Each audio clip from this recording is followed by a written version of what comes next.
So here comes one of the, I think in most founder lists, one of the top 3 brands in the world. Like wherever you ask, it would be one of the top 3 brands.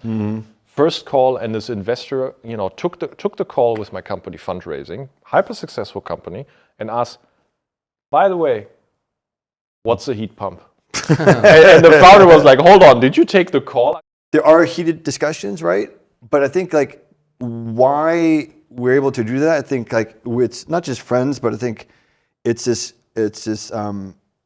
depth of respect for each other, right? It's at the end of the day, it's like I inordinately respect you, and I will say this. 8 years later, I still don't understand why a person put a single euro into Katerra. I still don't understand it, and nobody can explain it to me. But I think the scene from that pitch meeting felt less like a startup pitching to me, rather than me being in the presence of like a mob boss, passing orders to his henchmen. So one of the things that fascinates me the most about people in business is how few people are good at prioritizing. On the founder side, I would certainly say you should be delegating more as you grow. If not, then you're going to be micromanaging everything, and you're not going to scale.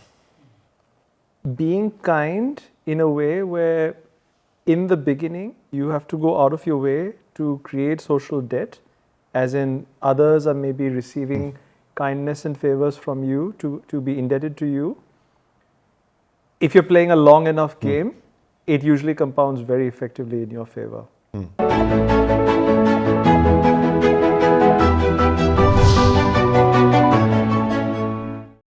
Okay, so this one we're going to have a bit of fun with. So we've had permission from Shub, Adam and Patrick to ask any question that we like. Officially an AMA. It's an AMA. And by the way, this is apparently the only fun episode. Only. Yeah, everything else is mega Everything serious. else was like not fun at all. And super Don't watch any of serious those business. episodes, is what he's saying. Release this last. The gates are open. I'll leave it to my worthy co-host, Martin, to... So I like what Adam said at some point in one of the previous episodes, which he said, constraint breeds creativity. Right?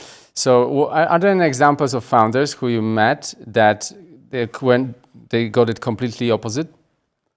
Yeah, pretty much largely anything prior to the past... Anything past 2023, it's just I want more. More is a form of success. What I've always found, it's to kick that. I brought Uber into play, growth for the sake of growth. What happens is that you have too much money. What you do is you overhire, you mishire, you overspend, you misallocate. You do things that you wouldn't be doing. How do you bring them down then to the right level? Well, you have a lever at our disposal. If you lead a round instead of going for a much larger round, you have something that's a little bit more manageable, of a little bit more constraints. Did you have any fallouts with them, or any examples of a more heated discussion, more honest discussion? No, not really in any heated discussions. I think if you frame it in discussion of here's the amount of money that we need to essentially achieve to hit the milestones within a certain period of time.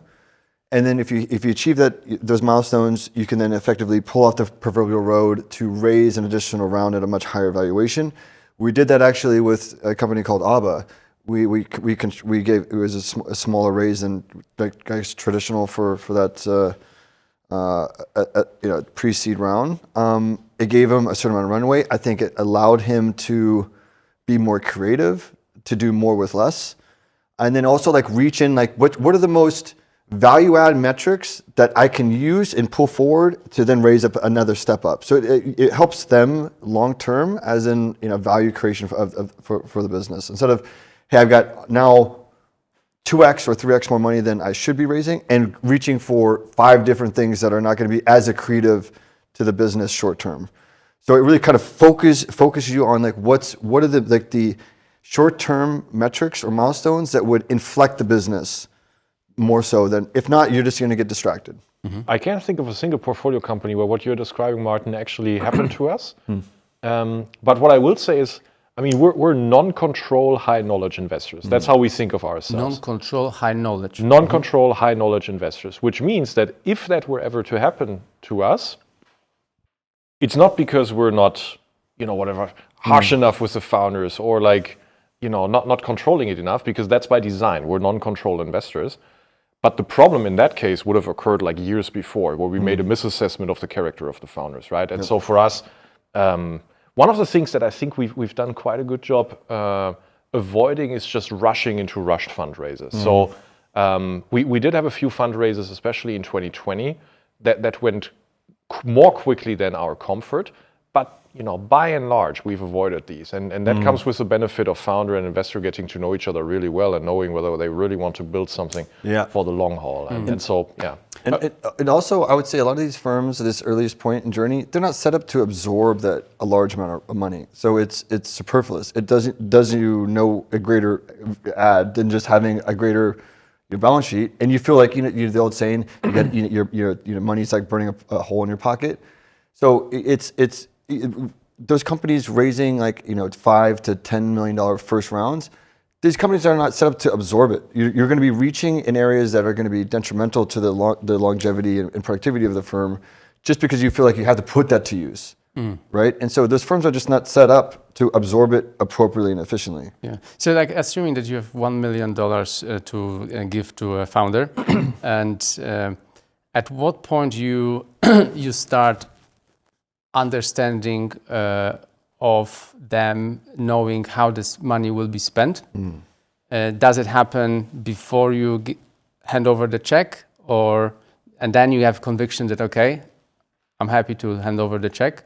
Or where does this conviction get built? You sometimes give the money first, and then by working with the founder, it kind of... Take my money first and then tell me how you're going to use it. The latter definitely never. But you're absolutely right to ask it, Martin, because things like that happen in VC. They're actually relatively common practice in some pockets of the market. For us, something like that has not happened and will not happen. No, for us, we have to agree on how to allocate resources before we make an investment. What if the founder doesn't stick to that? Yeah. Well, it's if the founder doesn't stick to that, I think there's consequences. Meaning, hey, if you go outside those lines and you are off target of the intended plan when we set out this journey together, you can't be coming back to the well or to dad and mom and be like, well, I kind of screwed up, I misallocated, I misspent. Can you help me out? In his extension, it's like, well, hey, you kind of deviate. We went through this. We had this covenant that we went forward with this partnership. We agreed on how we're going to deploy this capital, run this company in a very efficient manner. And if you deviate away from that and you screw up, you can't be going back to the well and be like, I need more money. Sorry, I kind of fucked up. It's just exactly one more chance. But if the other side, if he or she or they deviate in a positive way, hey, you lucked out. But then you're playing craps at that point in time, right? And then you're almost you're creating friction between the relationship of me and you. Hey, we set off this journey together of moving forward in this plan, and you're completely going in a different direction, and that could be a little bit, friction, a lot of friction behind that. I would also say to that, when we agree with founders on plans, right? So there's numbers and there's spirit, right? And so you can sometimes deviate from the numbers, especially in the very early days of a business, but stay on track with the spirit. And that's exactly how a founder should do it. That's something we're ultra supportive of. In fact, we're asking that of founders, because they will always have the best information to make decisions in the moment, right? And there's 10 decisions a day, and in the early days, all these decisions kind of matter. So if you're kind of going in the right spirit, meaning what are the assets of the business that you want to be raising, that you want to be building? What is the long-term play that you're building against? But perhaps I'm changing my pricing model, and that has an impact on the top line in the spreadsheet in that month. That is to be expected of a very young company. Okay. So what's the most crazy founder story that you've heard whilst dealing with another investor? So they've come to you and said, this happened. Oh, I'll kick us off. That's a quick one. Yeah. That's my favorite. So I'm an investor in a company for heat pump design software. And so here comes one of the, I think in most founder lists, one of the top 3 brands in the world. Like wherever you ask, it would be one of the top 3 brands. First call, and this investor, took the call with my company, Fundraising, hyper successful company, and asked, by the way, what's a heat pump? And the founder was like, hold on, did you take the call? I mean, you know what we're doing. And Remind me who you are again. Which fallacy is it? yeah, I mean, that is the fallacy, not even on the nuance. That is like, you didn't even know what market you were taking the call for. Yeah. There's one example, it doesn't quite fit perfectly into the question you asked, but it's one of those legendary examples that we talk about. And I think, so, I mean, I'll anonymize the whole thing because, the person is very well known to me and actually very well known in the ecosystem as well. So, actually, I'll have to anonymize a great deal, but maybe the details are still juicy enough. So think of like a very, very high-performing firm that we know of and are privy to and insiders in. What's his name? You wish I would tell you. Off the record only, right? With exceptional reporting, exceptional performance. And they reach out to this highly revered investor. And the investor never responds to that email, which, by the way, has detailed performance reports. I later check in with that investor like, hey, this company is doing very well. Do you not find it interesting? Like, what happened? Why did you not pursue it? And they're like, hey, the reports I got here, they're so good. They're so good. I don't get anything as good as that from any of the portfolio companies whose boards I'm on. And if that is the case, why do they need to reach out to me with so much information? There must be something wrong here. And therefore, I did not reply. Wow. That's clearly like a passive investment he thought about. Yeah?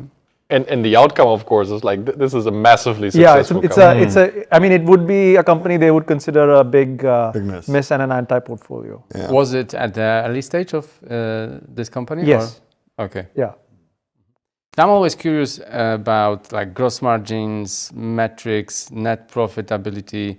How do you look into those when assessing startups at early stages? There's a must be that we definitely want to see this metric. We don't want to see this metric. I think it depends a bit on the kinds of businesses and models. So there's certain models where I think we have built up the authority to, in fact, even tell companies this is what they should deliver.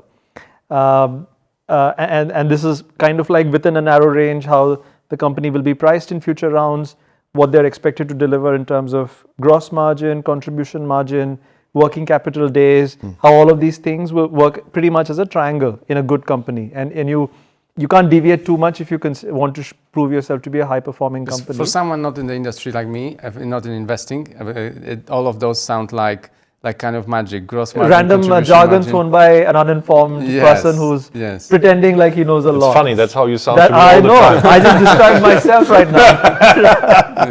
now. So gross margin for the sake of, and the niche we're defining is managed marketplaces, which would typically deal with products and or services. So gross margin would be the revenue minus cost of goods sold, and contribution margin would be gross margin minus additional costs to serve or to complete the transaction. Oftentimes marketing and sales costs, for example. Yeah, depends. So in certain models, the sales and marketing costs can be directly attributed to a transaction, in which case you should subtract that. In certain other use cases, you can't directly attribute it to a transaction. It would be like a blended operating cost. And in that situation, it's harder to attach it to a transaction. So which one of those, if founder gives you metric from their business about one of those, it makes you smile or laugh even? So look, so this is the thing. So, and this one topic I alluded to, something we'll come back to later, I think in an earlier episode that Patrick and I did on how it's like a seesawing ask in terms of what investors like to see on gross and contribution margins. And maybe you're going too deep in this specific rabbit hole. I think the fallacy with generic VCs, and even with founders, to be honest, they go too deep on optimizing for one thing, whereas everything exists in conjunction with the other. So for example, there's this belief that, for example, a few years ago, the belief would be working capital is bad.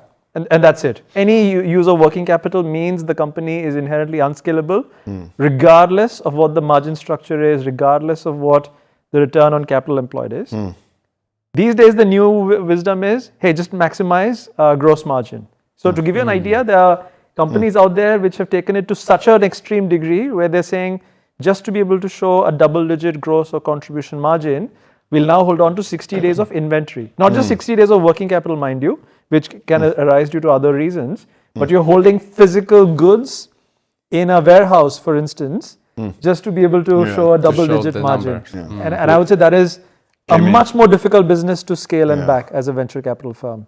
I found that working capital is a positive thing. Like we talked about equipment share a few weeks ago. It can be if your model allows you to extract very high interest basically on it. So the thing is that by itself doesn't, at least to me, it doesn't inform me good or bad in isolation. Correct. You have to see it as a in conjunction with other factors. Correct.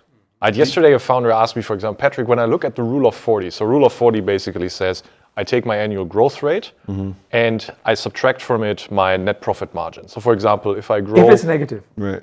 It could also be positive. Yeah, well, if it's positive, okay, I add up my net profit margin. Yes. Thank you, sir. But let's say I grow 100% year over year and my net profit margin is minus 50%. So my rule of 40 says I'm at 50, right? And so the rule of 40 among VC investors says, hey, as long as you're above 40, you're worth looking at. And so this founder asked me, hey, Patrick, why rule of 40 looks really, really good. Should I use that for fundraising? And I said, well, it should be one component of what people will look at, but there's a whole host of other things that will have to be looked at, whether to assess, whether you're growing efficiently, generally running your company efficiently, growing at the right rate, right? Whether your sales efficiency is there, etc. Right? And so that's exactly how we're looking at. Any single KPI doesn't tell us anything. Yeah, it's a snapshot, right? At the end of the day. Sounds like something that founders could be educated on, right? Is there a cheat sheet that you guys have, and can you send it to us? Yeah, one-page checklist. For everything, for all business models. Yes, Yes, please. The universe. Yeah. Yes, we They haven't figured it shared- out. They haven't shared the operating it on manual. No, we do use benchmark sheets for certain types of business models, but it's easily, if you go through the internet, you will probably be able to read I it. wanted Fundamental one. I'm not interested in that. How do you guys deal with personal bias in your investment decisions? A good one. That's a good one. Yeah. Because I don't think it's something you can escape. Like it's deep-rooted. I want to clarify, before we make an investment decision or after we made an investment decision? Before. And after as well, because that's interesting, because you I should not have invested asked. already, so you want to see, oh, that's my company. Because in my head, you have to sort of neutralize it completely. So how do you get to that stage? And then, but do you? Maybe some personal bias is good.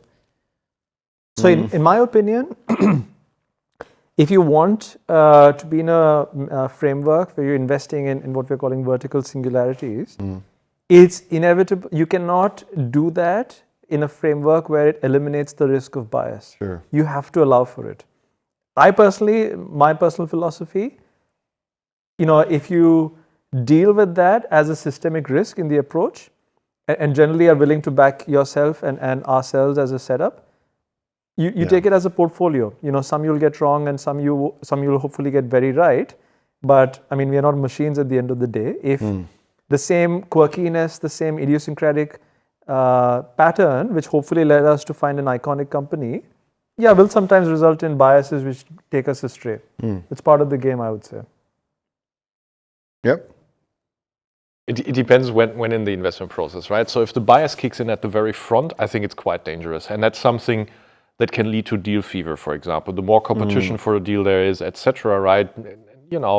Every VC has seen it to a degree, how that played out in the market from 19, 20, 21. And so if it happens at the beginning of a process, that doesn't speak to the individual, and it also doesn't speak to the process of the firm, right? So I like to think we don't have that, but we don't have that because actually we come together as a global investment team multiple times a week, which is very unique for a global firm. Most firms, like Shub explained, have one hub and one core geography, and then they do a little bit of satellite things somewhere else, which means that the satellites, they're pretty much on their own, and they need to think about, okay, how do I push something that I can get through the headquarters without actually talking constantly as a global team.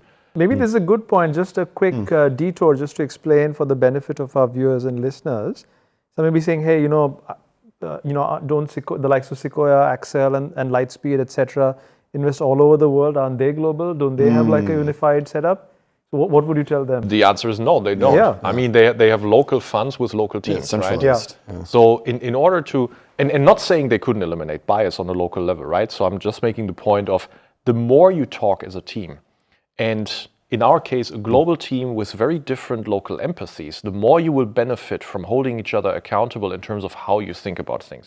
One of the things, for example, that Adam says the most in our deal flow meetings is, hey, just to keep myself intellectually honest here. Like that's how he starts asking us for opinions. And so it's this mindset that you're breeding from having constant, rigorous discussion that allows you to unearth each other's biases. You will never be able, I don't believe you will ever be able to constantly, to permanently eliminate it.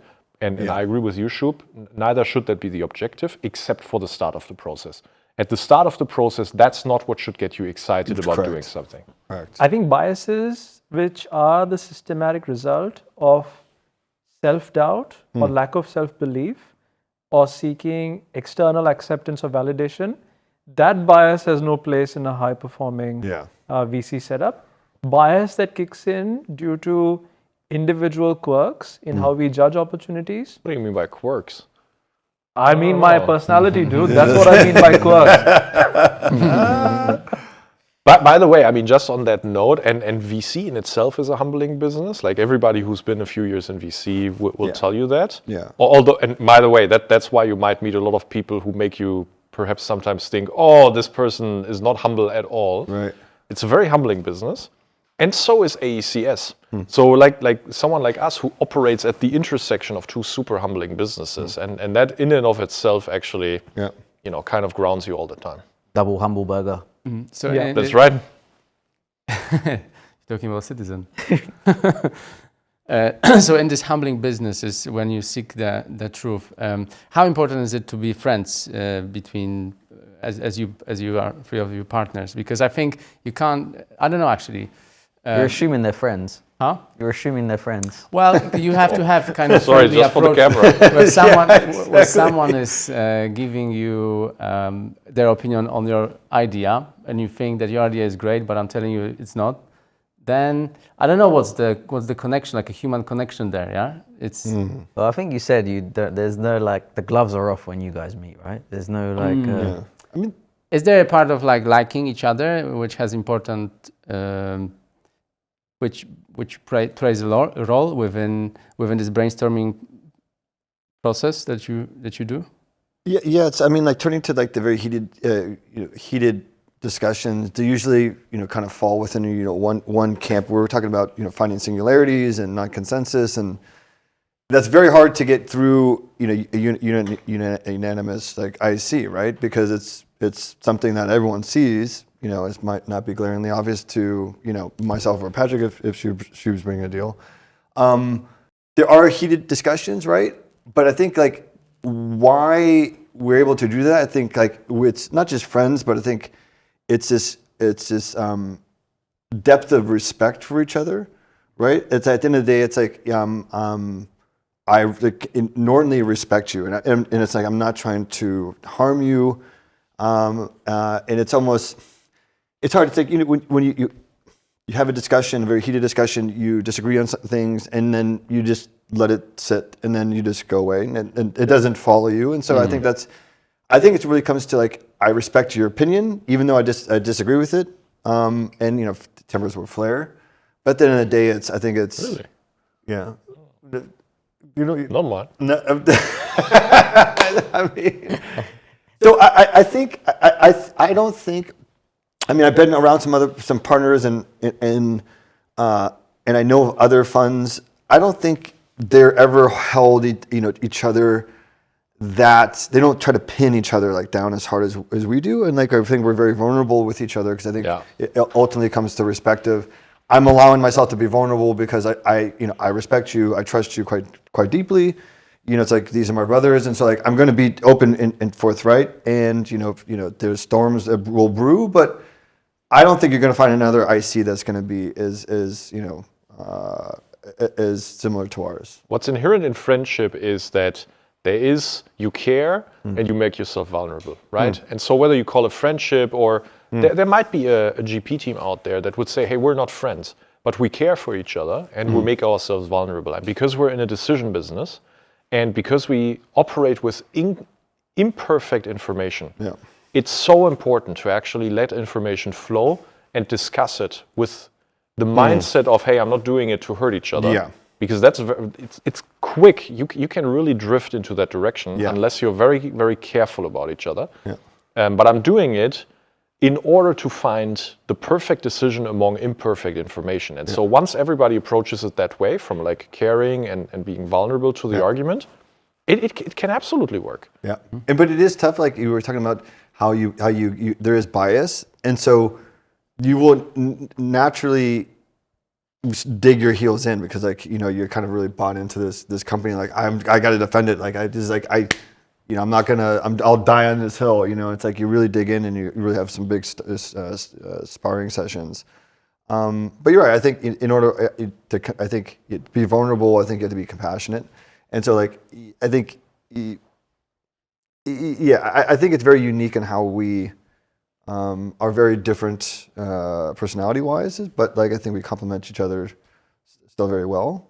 Yes, my observation was based on our 2 days here, so it's a very positive impression I had. I would actually also like to jump in with my own interpretation. I was slightly, conceptually and philosophically, of course, the same as you guys, but my worldview of how I see both the contrast as well as what we represent. I think, what at least I've seen in other firms, both where I've been a part of and seen as a second or third person view, quite often it resembles like a coalition government at work, where for each decision, you're trying to find your faction that'll get the vote done. And cliques are cliques, yes, right? So it functions like a rotating coalition, and the coalition keeps changing depending on the decision required. I think what we have and what hopefully we'll continue to have is a team sport. As in we are a high performing team where each of us individually needs to be a star player, but we're also playing a team sport, and therefore the three of us in tandem need to play together. So we can't make it about us as individuals. We still have to perform in harmony. Brilliant. Are there any horror or interesting or fun stories you had whilst pitching to LPs where it didn't quite go to plan?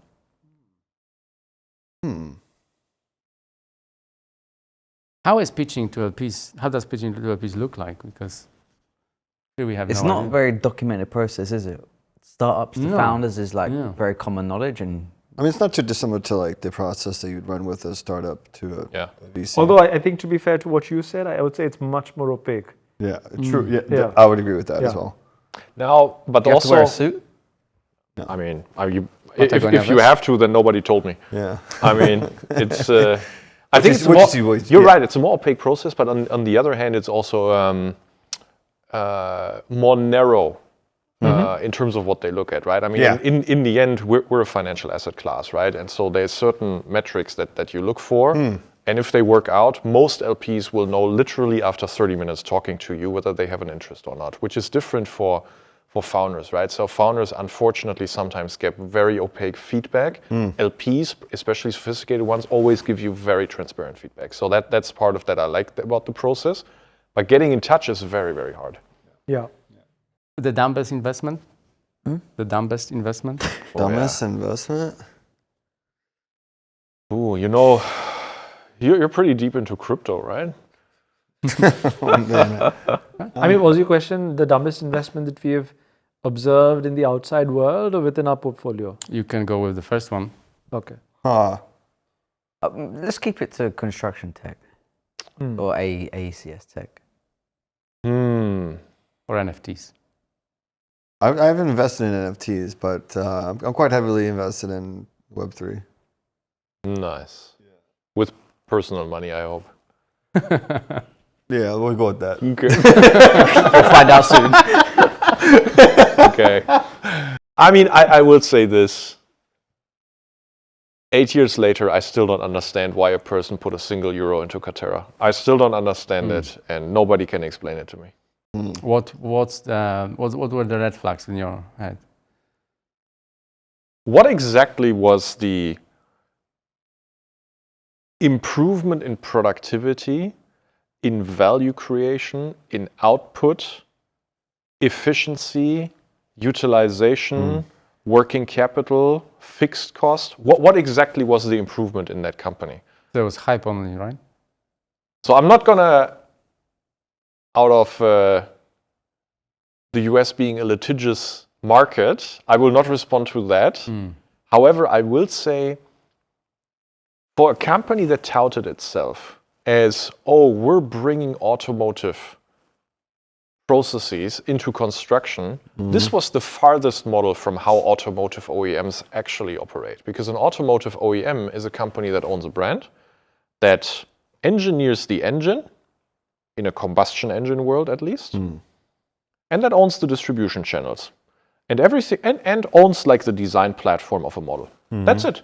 Everything else was outsourced to a network of highly qualified suppliers that did what they did for decades, and they onboarded them via software, and they said, this is what you produce, here are the specifications, at that point in time, the part needs to be here. And these, by the way, is the contract. But I own the brand, I own the engine, I do the assembly, here's the design platform, and I distribute. Katerra was the exact opposite. It never distributed. It never had a brand towards consumers because it was the developers actually owning the brand and the distribution. The design was something that Katerra did to a degree, so I'll give them that. What's the engine equivalent? I don't see it. And they did a lot of factories. So for a company that touted itself to be as much automotive OEM as possible, this couldn't be the model furthest away. And then it raised $3 billion in order to do what it did. Yeah, I mean, I would say we were talking about offsite construction, because that fits into the Katerra theme. There's a couple companies. I guess I'll throw it out there. OS. I mean, if they were saying where it's offsite construction, but if you toured their factory and it was essentially like it was just a traditional run process, but it was offsite. It was like, where's the automation? So it was basically you're doing the same processes that you do at infill, but outfield, offsite. And that was kind of a real head scratcher for me of like why the whole reason if you do offsite is to take advantage of automation or some level of automation. But if you go there, it was essentially just humans building in the same traditional manner as infill, and that was kind of a really big head scratcher when I first met that firm. To be honest, us. You're talking craziest stories. Dumbest investment, craziest stories. Okay, I'll answer the craziest one. Crazy one, and limited to focusing on AECS, right? Yes. Okay, so this was early days of Foundamental. Oh my God. Let me not take the name of the company. Oh my God. Do you know where I'm going with this? Yeah, Philippines. Yes, exactly. So I'll give you enough hints so that with a very simple Google search, you'll find out which company it is, but I'll not take the name. So it's a Filipinian company which at the time was touted. I think it's actually very hard to verify if those claims were true, but let's run with those claims. At the time, it was claimed that it's a unicorn. So guess what? We're talking about a time where outside of the US, there's like nothing going on in construction tech, and suddenly out of the blue, you have this company out of the Philippines claiming to be a construction tech unicorn. So based on what? On assumption that it might be, or some revenue? So there was a round, which I guess happened, and the company sort of self-promoted that news to say it's happened at a unicorn valuation. Philippines. Yes. Okay, maybe it was unicorn based on 1 billion Philippine peso. Okay, we'll get into that in a little bit. Now, the fascinating thing is, very soon after we started Foundamental, we actually got in touch with the company, and they were in conversation with us to raise money from us. Now, you may be wondering, how is that happening since the company is already a unicorn? But I think that's perhaps the least surprising of all the things that played out. But you're very charming, Shub. I am. Everyone who crosses paths with me says that about me. Can't deny it. And very persuasive as well. Right? I mean, not that I wanted to be persuaded on that call, because I think it was one of those surreal experiences which will stay with me forever. And I think, I don't know to what extent I should be articulating the events there, which maybe I shouldn't. But I think the scene from that pitch meeting felt less like a startup pitching to me, rather than me being in the presence of like a mob boss, passing orders to his henchmen. It felt more like that. Oh my God. And I was like, wow, what was I just a part of? I mean, you do experience some crazy stories in our job. Like one of our younger colleagues was diligencing a firm that was building between UK and Middle East. And the founder, he never gave us information on any part of the business. No technology, no numbers, nothing, but instead said, I'm going to take you out on a private jet. And then, we'll have a good time and we'll work out the deal. And I mean, the younger colleague, of course, was, okay, hold on. Like, what is happening to me? Now, of course, we passed. And then that person, in the end, threatened to sue us because we passed on the company and not taking the offer to go onto the private jet. Yeah. That's pretty ridiculous. Okay, so to close this, I just want to ask one. Can you see any cateras?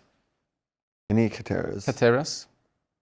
You mean in terms of model or in terms of Icarus story? In terms of the ending, hype and probably. Okay, Icarus story. You're luring me now. So I actually think we need to beep out a lot of this last section. There's been a few. Go ahead. You can say. Not with names. Not with names. No. No. You can beep it out. Bleep it.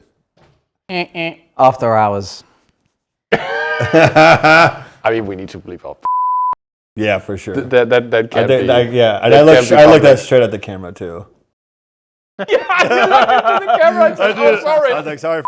Okay, last one then. So,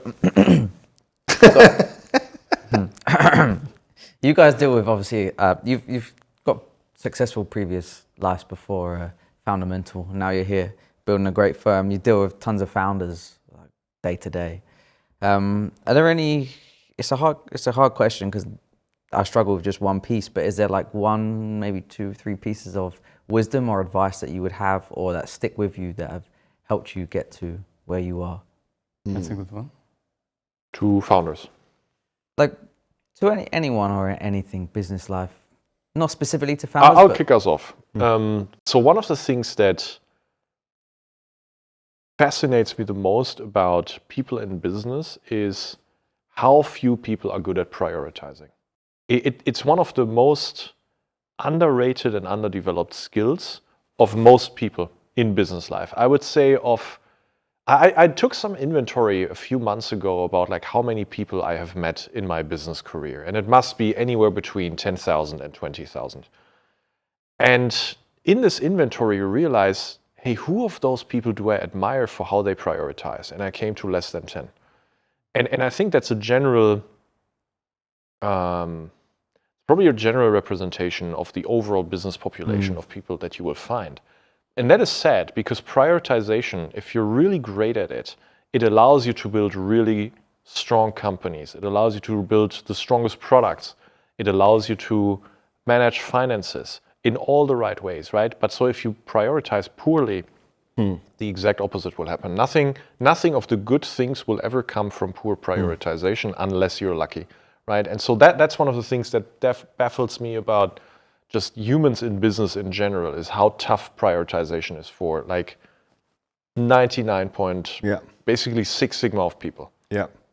I certainly see some founders fall victim to this trap of when you grow, there's still a hesitancy to delegate some aspects of the business, and the founders still want to, oversee everything, and like that's just you just can't scale in that type of mindset. So, letting go, prioritizing, letting other people run some certain part of the business.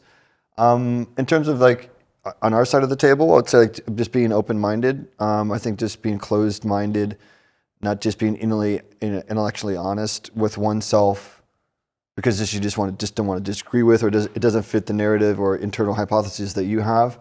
I think that's you're doomed to fail. It's very brittle. You're not going to level up. You're not going to evolve your thinking or your thesis or how you're looking at the space or even the world. I would say so.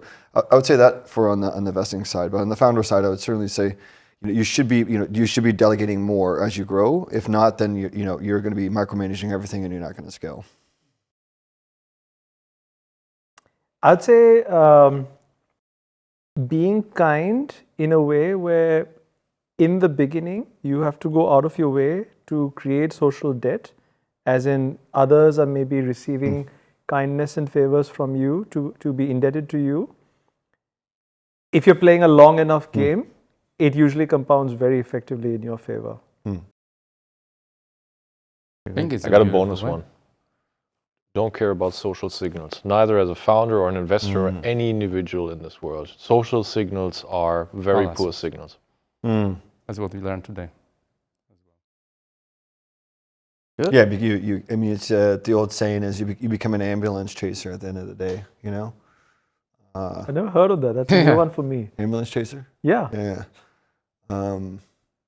Yeah, it's you really have no thesis, and you know it's almost like a weather vane, you know, just keeps spinning. You have like no, or like a compass that can't point the true north. And you're just you have no thesis of your own, and you're just getting dictated by others, and you're just spinning. You know, over here we actually say weather rooster because Weather they rooster? put roosters into the wind. I love it. Metal roosters. Sign me up. I thought that was what I do.